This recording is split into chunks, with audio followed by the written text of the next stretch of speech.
Okay, I want to try something. Right now? Right now. Simple question. Are you ready? Yeah, go ahead. What do you like to do? Why did my brain just leave? There it is. No, I know the answer. I have hobbies. I have things I enjoy. Why is this hard? And if you are listening right now and your mind also went a little blank when I asked that question, don't worry. You are in exactly the right place. Hello, and welcome back to the English Leap podcast. Your cozy little place to learn easy English through real, everyday conversations. I'm Anna. And I'm Jake. And if you are new here, hello. Genuinely, hello. We are so glad you found us. And if you have been with us before, welcome back. We missed you. Not in a dramatic movie way. No, just in a quiet, oh good, they're here kind of way. Exactly. The best kind of missing. So today, we're spending the whole episode on one question. 6 little words. Sounds completely harmless. Completely harmless. What do you like to do? And before you say, I watch movies and move on, We see you. we see you and we love you. And we're asking you to stay a little longer with this question today. Because this question is not just about hobbies. It is about your personality, your free time, your energy, the things that make you feel like yourself again. And for English learners, it is also one of the most useful questions you can learn to answer naturally. This is a B2 level episode, so we will keep the English natural, clear, and easy to follow. You will hear real conversation, useful phrases, and simple ways to talk about yourself with more detail and confidence. Not just short answers like, I like music, or I watch TV. The classic emergency answers. Exactly. The emergency answers. The answers we give when our brain panics and leaves the room. You know, Anna, I think this question does something strange to people. What do you mean? It arrives so casually. Someone asks it at a dinner, or in a job interview, or when you meet someone new. Very friendly, very light. So, what do you like to do? Yes. But suddenly, you are not just listing hobbies. You are representing yourself in real time with no preparation. And you want to get it right. And you want to sound interesting. And you want it to actually be true. Yeah. I had a moment recently. Very embarrassing, I will tell you now. Oh, I am listening. Someone asked me this question, a colleague, very nicely, just making conversation, and I stood there and said, I don't know. You said, I don't know. I said, I don't know about my own life, about things I enjoy. I stood there like someone had asked me to solve a very difficult math problem. But the worst part is, you do know. I do know. It was all in there somewhere. Behind the work emails, the grocery lists, the messages I needed to reply to, the things I had to finish. It was all there. I just could not reach it. I think a lot of people live exactly there, knowing, but not being able to reach it. And maybe you know that feeling too. Maybe you have hobbies, memories, interests, dreams, and small joys inside you, but when someone asks about them in English, everything suddenly feels far away. So today, we want to help you talk about yourself in English, with warmth, with detail, with personality. The way you actually are, not the flat, safe 2-word answer. The real one. And along the way, because this is the English Leap podcast, and we cannot help ourselves, We genuinely cannot. we are going to pick up some beautiful and useful English words and phrases. Words that help you describe your hobbies, your personality, your feelings, and the things that light you up. And we'll explain the important words inside the conversation as they come up, so you won't feel lost, you won't feel left behind. Just listen like you're sitting with two friends, not studying too hard, not performing, just listening. And if something we say makes you think, that is exactly my life, tell us in the comments. We would love to hear from you. All right, let us begin. Let us begin. Okay, Anna, let us start with the real problem. Why does "what do you like to do" make so many people go quiet? I think it is because the question sounds casual, but it actually asks something quite personal. Personal how? Well, when someone asks what you like to do, they are not only asking about an activity, they are quietly asking, What kind of person are you? Are you creative, social, quiet, adventurous? It's a tiny personality test in normal clothes. And nobody warned us, so people give the safest answer possible. Like, I like watching movies. Or the classic, nothing much. Nothing much is where conversations go to sleep. Poor conversation. It tried its best. But I understand why people do it. Some people feel shy talking about themselves. They think, is this interesting? Am I talking too much? Will they care? And some people have a lot of modesty. Tell me what you mean by modesty there. So, modesty means not wanting to draw too much attention to yourself or your abilities. A modest person does not like to sound proud or boastful, even when they are genuinely good at something. So someone might bake the most beautiful cakes and say, oh, it's nothing really, while the cake is sitting there looking like it belongs in a bakery window? The cake is doing a lot. The person is doing very little credit. Modesty is lovely, but sometimes it makes our answers too small. And talking about what you enjoy is not showing off. It's just opening a small window into your life. And when you open that window, people can actually connect with you. So today, we want to move from short answers to real answers. Not complicated, just warmer. Instead of I like music, you say, I love soft music in the evening because it helps me wind down after a long day. Same idea, but now it feels like a person said it. Less robot. Yes, much less robot. And actually, that makes me think of something. Sometimes when people ask what we like to do, we answer with the things we do often. Like our habits? Exactly. But a habit is not always the same as a hobby. Oh, that's true. So, Anna, I have a slightly uncomfortable question. That sounded serious. Just a little. Do you think everything we do in our free time is really something we enjoy? No, not always. If I am really truthful with myself, no. Same. Because sometimes I say I am relaxing, but really, I'm just lying on the sofa scrolling through my phone, watching videos I didn't even choose. The phone chose them for me. The phone says, here, you need a video of a dog wearing sunglasses. Maybe I do need that. But after 30 minutes, I feel a little empty. Not refreshed, not happy, just like time passed. Yes, and I think that is the difference between a hobby and a habit. A real hobby gives you something back. Energy, joy, peace, a feeling of creativity. A habit can just fill time. You're going through the motions. Going through the motions. Let's slow down on that one. What do you mean? So when you're going through the motions, you're doing something without real feeling or attention. Your body is doing the action, but your heart is not really there. You're doing it mechanically. Yes. Like going to the gym and touching 3 machines, looking around, checking your phone, and leaving. Jake, that is very specific. I have seen things, Anna. I have witnessed things at gyms.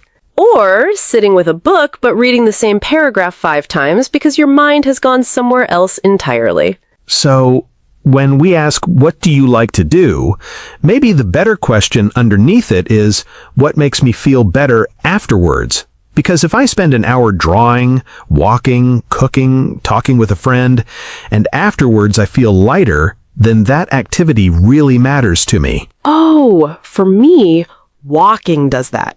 Not always. Some days it's just walking to get somewhere. But when I walk slowly with no destination, just to think, something shifts inside. And cooking can do that for me too. When I have time and I'm making something slowly with music in the background, it stops being a task. It becomes something closer to an experience. And that's the thing. A real hobby doesn't have to be impressive. It just has to make you feel connected to yourself. That's the only requirement. Now, can I share something a little personal? Always. When I was younger, I used to draw a lot. Not for school, not for anyone. Just for myself. Flowers, faces, little cartoon characters in the corners of my notebooks. I could sit for hours and not notice the time passing. That sounds very you. It was. And then slowly, life got busier, school became serious, then work, then responsibilities, and somewhere along the way, I stopped drawing. Not because I decided to, I just drifted away from it. Drifted away. That's a beautiful and a little sad phrase. What does it mean exactly? So, when you drift away from something, you slowly lose connection with it over time. Not suddenly, not because of one big decision. It just happens quietly, little by little, like a small boat moving away from the shore without anyone steering it. I think so many people have that. A sport they used to love, a craft, a place they used to go, a version of themselves that just got quieter as life got louder. And adult life arrives with a very heavy bag. Work, bills, family, messages, cleaning, remembering passwords. Remembering passwords is essentially a full-time job now. A terrible, thankless job. But yes, when life gets full like that, the first things we let go are usually the things that made us feel alive, because they do not feel urgent. Right. Work is urgent. Food is urgent. Bills are urgent. But painting, walking for pleasure, playing music, those feel optional. And optional starts to feel like later. And later becomes never. So, when someone asks, "What do you like to do?" and a person goes quiet, they are not boring. They are tired. Or they have simply not asked themselves that question in a very long time. They are not boring. They are tired. I want our listeners to really hear that. So maybe this episode is a small, gentle reminder. Think about the things you drifted away from. Maybe one of them is still waiting for you somewhere. Maybe your old hobby is sitting there like, "Hello, I have been here the whole time." With a tiny cup of tea, waiting very patiently. And actually, that takes us somewhere interesting. Sometimes the things we loved before are connected to the things we enjoy now. Yes, childhood hobbies can be like small clues from the person we used to be. Small clues. I like that. And that word childhood already feels a little nostalgic, doesn't it? It does. But let's explain nostalgic first for anyone who's not sure. So, nostalgic is the feeling you get when you think about the past. Happy memories, childhood moments, old songs, places you have not been in years. It's warm and a little sad at the same time. Happy and tender together. Like when you hear an old song and suddenly you're 12 years old again.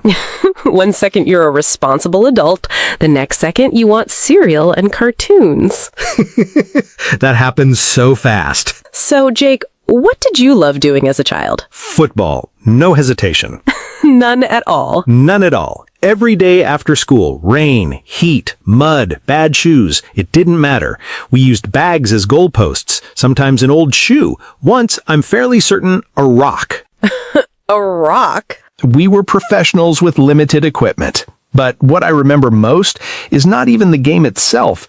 It is the feeling of running until it got dark, hearing someone's mother call from far away, and everyone pretending they did not hear because nobody wanted to stop. That is such a childhood thing, and I think it explains something about you now, why you still need to be outside, to move, to feel space around you. That child is still in there somewhere. I think you are right. What about you? Stories. Always stories. Books, made-up characters, little plays with my cousins. I was an avid reader. Avid. Say more about that word. So avid means very eager and enthusiastic about something. An avid reader doesn't just read sometimes, they love reading. Books are a real, regular part of their life.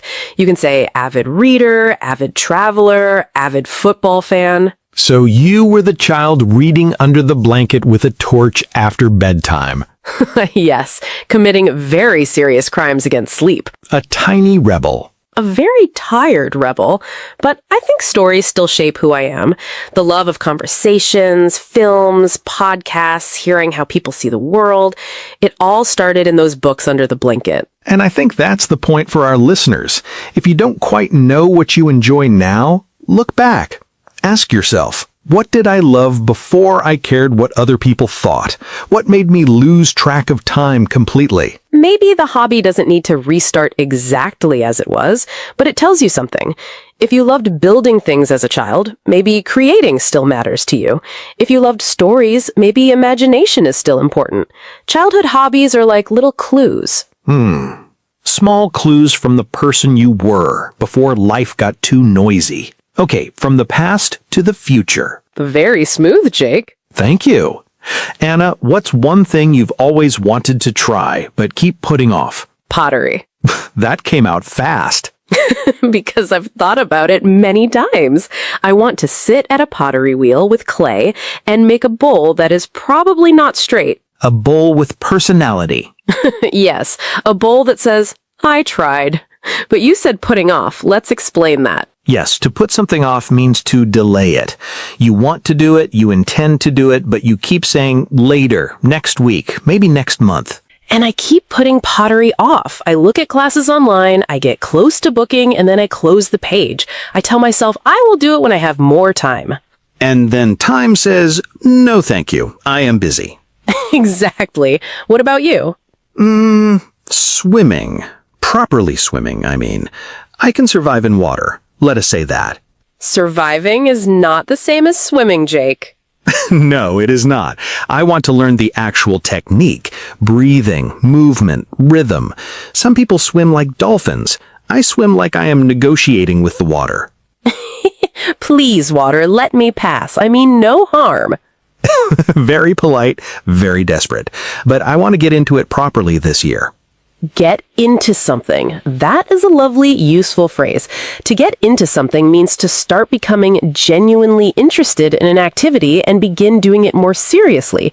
Your interest is growing, you are giving it real attention. So you could say, I recently got into baking, or I want to get into pottery this year. I want to get into pottery this year. That already sounds better than I keep meaning to try it. And I think learning something new as an adult is brave in a quiet way, because you have to be bad at something again. That is the hard part. As adults, we like control. We like knowing what we're doing. A new hobby says, hello, you are a beginner again. And your ego says, I do not like this room. I would like to leave. But there is something lovely about doing something just because it lights you up. Lights you up. Explain that one. When something lights you up, it gives you energy and excitement. You can almost see it happen to a person. Their face changes, their voice becomes warmer, their eyes look more alive. Something has switched on inside them. Like you just now talking about pottery. Your voice turned into sunshine, Anna. That is very dramatic, Jake. But it's true, and that's the kind of answer people actually enjoy hearing. Not a perfect answer, a real one, the one that lights you up. Okay, Anna, let's make this practical, because this question will come up in real life, at work, in a class, at a social event. On a first date, if everyone survives the awkward beginning. Very important situation. So here's a simple idea that helps. Think of it as a small structure. Activity, then reason, then one small detail or feeling.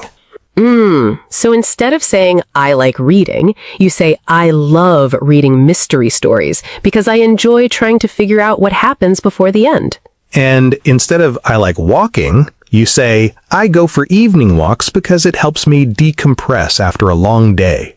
Decompress. That is such a useful word. What does it mean? To decompress means to slowly release stress or pressure after a busy or difficult time. Your mind has been tight all day, holding everything together, and then slowly it loosens. It breathes again. So you can say, I need time to decompress after work, or cooking helps me decompress in the evening. Very natural, very honest. And there are some other phrases that make your English sound really natural here. Things like, I am really into, meaning this is something I am genuinely interested in right now. I have recently got into, meaning I started this not long ago and I'm enjoying it. I find it really relaxing, or it helps me clear my head. I prefer doing it alone, or I enjoy it more with people around. These are simple phrases, but they give your answer shape. They give it warmth. They make the person listening feel like they're getting a real piece of you. And remember, you do not need an impressive hobby. You don't need to say, in my free time, I climb mountains and make my own cheese. Make your own cheese? Someone out there does it. I deeply respect them. But your answer can be quiet. Maybe you like morning tea with no phone. Maybe you like organizing your room. Maybe you like old comedy shows that make you laugh without thinking. If it is honest, it's interesting, because good conversation is not about sounding impressive. It's about sounding real. So, next time someone asks, don't panic. Don't let your brain quietly leave the room. Bring it back gently. Choose one activity. Say why you like it. Add one small detail. That's enough. That's more than enough. All right, shall we go into the word tour? Let's tour the words. Okay, let's begin with the word that describes a person who doesn't like to show off even when they're good at something. Modesty, or the adjective modest. Yes, modesty means you don't want to draw too much attention to yourself, your talents, or your achievements. Right. You can say, she's an amazing singer, but she's very modest about it. Or his modesty makes him easy to talk to because he never shows off. So, modesty is a lovely quality, but sometimes it can make us give answers that are too small. Let's repeat it. Modesty. Modesty. Now let's look at a phrase for when you are doing something but without real feeling or attention. The phrase is, go through the motions. Yes, when you go through the motions, you do the action, but your heart is not really in it. You can say, I was so tired at work that I was just going through the motions. Or, he still goes to guitar practice, but he is only going through the motions now. So going through the motions means your body is doing something, but your mind and heart are somewhere else. Good. Let's repeat it. Go through the motions. Go through the motions. Okay, now let's look at a phrase for slowly losing connection with something over time. Drift away. Yes, drift away means to slowly move away from something or someone, not suddenly, but little by little. You can say, she drifted away from painting after she started working full-time. Or, old friends sometimes drift away when life gets busy. So, drift away is quiet. It is not one big goodbye. It happens slowly. Nice. Let's repeat it. Drift away. Drift away. Now let's look at a word that means you really, really love something and do it often. Avid. Avid means very enthusiastic or passionate about something. We usually put it before a noun. Avid reader, avid traveler, avid cook. Right. You can say, she is an avid reader. She reads every night. Or, he is an avid football fan. He watches every match. So avid is stronger than just, I like it. It means this thing is a real part of your life. Nice. Let's repeat it. Avid. Avid. Now let's look at a phrase many of us know very well. It describes delaying something again and again. The phrase is, put something off. Yes, to put something off means to delay doing something even though you know you should do it or you want to do it. You can say, I keep putting off cleaning my room. Or, she put off joining the class for months. So, put something off is the official English phrase for, I'll do it later, many, many times. Very true. Let's repeat it. Put something off. Put something off. Okay, now let's look at a phrase for starting to become interested in a new hobby or activity. The phrase is, get into something. Yes, to get into something means to start becoming interested in it and begin doing it more seriously. You can say, I recently got into baking. Or, he wants to get into photography this year. So get into something, it means your interest is growing. It is moving from maybe to I actually want to do this. Nice. Let's repeat it. Get into something. Get into something. Now let's look at a beautiful expression for something that gives a person energy and excitement. Light someone up. Yes, when something lights you up, it makes you feel excited, alive, and full of energy. You can say, talking about music really lights her up. Or, his face lights up whenever he talks about his children. So when something lights you up, people can often see it in your face, your eyes, and your voice. Good. Let's repeat it. Light someone up. Light someone up. Okay, now let's look at a word for relaxing after stress or pressure. Decompress. Decompress means to slowly release stress and tension after a busy or difficult time. You can say, I need time to decompress after work. Or walking in the evening helps me decompress. So decompress is when your mind finally gets space to breathe again. Nice. Let's repeat it. Decompress. Decompress. And our final word describes the feeling when you cannot relax or sit still. The word is restless. Yes, restless. It means you feel unable to relax because you need movement, change, or something different. You can say, I feel restless if I stay indoors all day. Or she felt restless in her job and wanted a new challenge. So restless is that feeling inside your body or mind that says, I need to move, I need a change. Good. Let's repeat it. Restless. Restless. And that is the end of today's word tour. 10 expressions, all from one real conversation. You did not just study today. You listened to language living. Now it is your turn. Tell us in the comments, what do you like to do? Try using one of the phrases from today. I'm really into, or I recently got into, or it helps me decompress. We would genuinely love to read it. And if this episode helped your English or reminded you of something you drifted away from, please share it with one person who might need it today. Take care of your English. And take care of yourself. This is Anna. And this is Jake. And you have been listening to the English Leap podcast. Bye!